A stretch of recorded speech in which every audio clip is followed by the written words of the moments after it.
Welcome back to the next bit of the RS660 project, and today I'm diving under here because we're going to remove the ignition switch, fit a Jet Prime ignition push button which will look a little bit nicer, and we're trying to not mount it in the standard place, and we're also going to remove some of the ABS gubbings and tidy up a little bit under the airbox. The tank will be nice and easy to remove because we've actually only just refitted it for when we had the bike running with the new Arrow system on a couple of days ago. The next job once the tank is off is to find the wiring for the ignition switch, which I suspect will be somewhere down the front of the airbox. Once we've got that far, we need to unbolt that bolt there, and we need to drill out this sort of safety bolt here, which shouldn't be too difficult. Then we can tuck this out the way somewhere, or at least tuck out the way the ignition immobilizer bits that we need, and fit our fancy new Jet Prime switch. But we're not going to be fitting our Jet Prime switch there, because that's taking up some space for where our TT tank's going to be going. Right, once I'd removed the sort of safety bolt from there, which was a case of just drilling the top off the bolt or drill a hole down it and putting an easy out in and taking the stud out, that one was fairly easy, the other one was just a normal bolt, and then the wiring for the ignition switch and the immobilizer literally just sits in these clips on the top of the airbox, so it's all fairly easy to get to. So this is my ignition switch removed from the bike, and it does two things. The main bit of wiring out at the bottom with the two big wires, that is the ignition switch, literally just an on-off switch, and then the immobilizer bit of it has its separate wiring here. So what we need is just the immobilizer bit that literally clips onto the main barrel. So we're going to take that bit off, and in with the Jet Prime ignition switch you get this sort of locator that locks the key into that bit and disappears down there, so that you can have the key located to this so the immobilizer works, and literally just use the push button as an on-off switch. So it saves the most of the way to the barrel, and it means we can relocate. Right, so that is the ignition barrel removed from the immobilizer bit. The key is in there, and I've put a little bit of foam in there so it doesn't rattle around, and then we've just cable tied the whole thing together and then put a piece of tape over the cable tie for full belt and braces. So I'm happy that's nice and secure. The immobilizer will always be thinking there's a key in the bike. So all we need to do now with this is tuck it somewhere out of the way, probably under the airbox. So I want to put the immobilizer antenna sort of down this hole up inside the back of the frame, and to do that I currently can't get it past the airbox. So I'm going to take the airbox off so that I can get this mounted, and it's going to give me slightly easier access to some of the ABS pipes and bits, because the ECU sits behind the airbox and then the ABS pump is underneath the ECU, and the ABS cables and pipes and bits run along the side of the engine and up here and over the top of the radiator. So access to all those bits I learnt on Eric's is awkward, so it is going to be easier if I take a bit more stuff out to gain a bit easier access. Right, so the airbox lid is just held on with a few Phillips screws, so I've taken those out. The air filter sits there, I just literally pop that out, and the bell mouths actually hold the airbox onto the throttle bodies with some 4mm headed screws. So I've taken all those bits out, the pressure sensor off there, the ECU is also bolted onto the back of the airbox, so none of it's particularly difficult, it's all just a few screws and bits. And then this is nearly loose, except I need to take these clips off, which of course Aprilia have put on with their special awkward clip system. So I shall get a screwdriver in there, just sort of flick the ends off those, then we can push the hoses off it, and hopefully the airbox will just slip out of the way nice and easily, he says. Hopefully.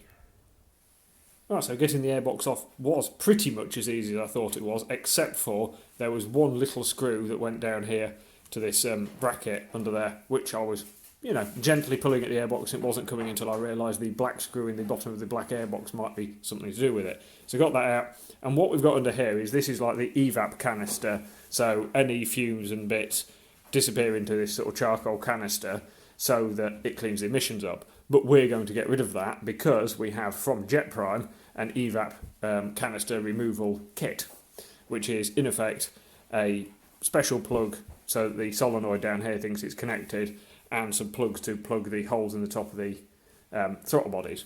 So throttle bodies, ignition coils, EVAP thing.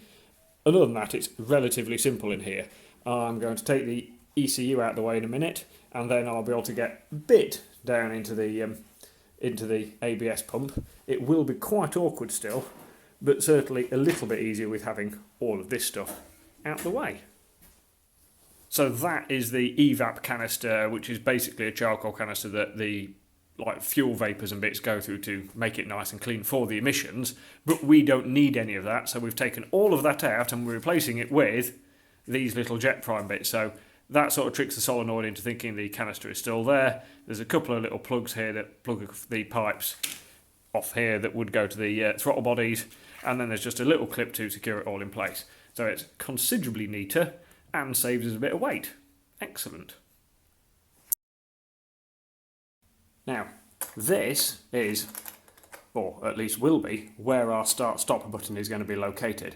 It is out the way. I'm not going to headbutt it and turn the bike off by accident, and more importantly, it's not in the way of where we want our big TT fuel tank to go. So that will be going just there, but it does mean I need to extend the wiring a little bit because the plug only reaches there and it needs to reach over here. So I'm just going to take the button with me, adding a few inches into the wiring, and then when that connects to that, we'll look all fancy.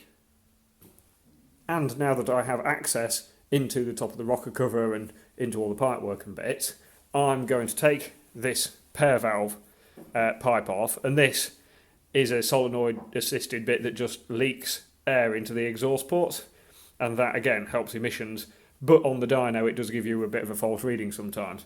So all I'm going to do is take this pipe off, plug the hole up with silicone sealant, and then I can take the pipe off that runs down there. I do have to leave the solenoid on so it still thinks it's there, although it won't be doing anything, and then I'll also blank off this pipe that goes to the airbox because we don't need it. So it's just a bit more stuff out of the way that we don't need. Right, so I've now taken the sort of tubing off that goes to the pair valve, so we've saved a bit of space, and all I've done is filled the hole in the top of the actual pair valve on the front of the engine with silicone sealant. There is a sort of proper blanking plate for it, but I didn't order it.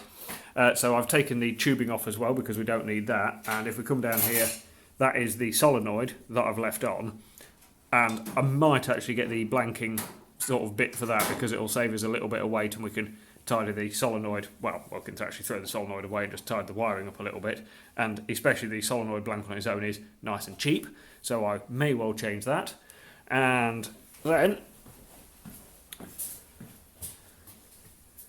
in the way of they have actually thought of everything, this will clip back onto the airbox as did the original, and there's even a little 3D printed bracket so the airbox still actually screws onto that. So it is a pretty comprehensive kit, so that's looking good. It saves us a bit more sort of space in the bottom of here, not that we need it. I've put a blank on the bottom of the airbox, which would be about here, but the airbox isn't there. So the next thing to do is start raging some of the ABS lines off. Might put some gloves on though, because once we start pulling these pipes off, we are going to end up with brake fluid everywhere, which is horrible stuff. So before I start taking the brake lines off, it makes sense to me to actually empty the reservoir of fluid so we've not got too much fluid floating around everywhere. So I'm going to drain that out, and then I'm going to undo the brake line from under here, unravel the wheel speed sensor that's attached to it, and then if we go down here, I've already loosened the radiator because there are two little screws under here that hold a clip that hold the brake lines on. Now, I remember doing this when I was building Eric's bike a few months back, and when you're on a tight time scale, it gets quite stressful when extra things take just even a few minutes longer.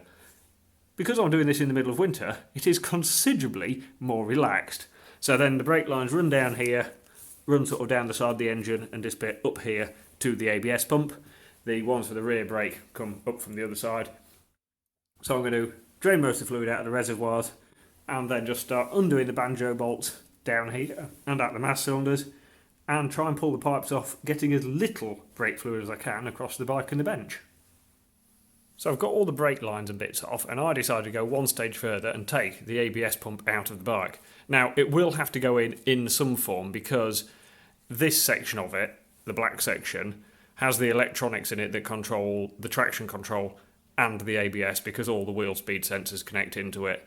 But this section, the big aluminium section, which has sort of the bulk of the weight in it, that is the ABS pump, and we don't need that bit. So I'm hoping that if I take it out of its housing, if I can take these bolts out and actually split the two halves, I'm hoping we can save some weight and the bike will still work with this disconnected. It is a little bit of a gamble at this stage, but as long as I can take it apart without damaging anything, I can of course put it back together later. And if it saves us a few hundred grams, it's worth doing. It might not seem like a lot, but if you try to save a few hundred grams with titanium fasteners, you'd be spending a lot of money. So to me, it's worth a little bit of time to try and see. So I've taken off the only end that actually had any fasteners going to it, and that sort of exposed the motor element of the actual pump for the ABS. And unfortunately there is no other screws that attach the aluminium block to the sort of electronic side, so that makes me think that the screws that hold the two together probably come through from this side, and I can't get that cover off. So I'm going to have to put it back together and we're actually going to have to run with it. It's not the end of the world, it would have just been nice to save a little bit of weight, but unless I can get a scrap one to really have a look at, for now, we're going to have to live with it. Thanks for watching. If you enjoyed the video, please like and subscribe. If you'd like to look at some of the items we've fitted to the bike, check out obsessionengineering.co.uk and join us again next time where we'll be making some more progress on the little 660.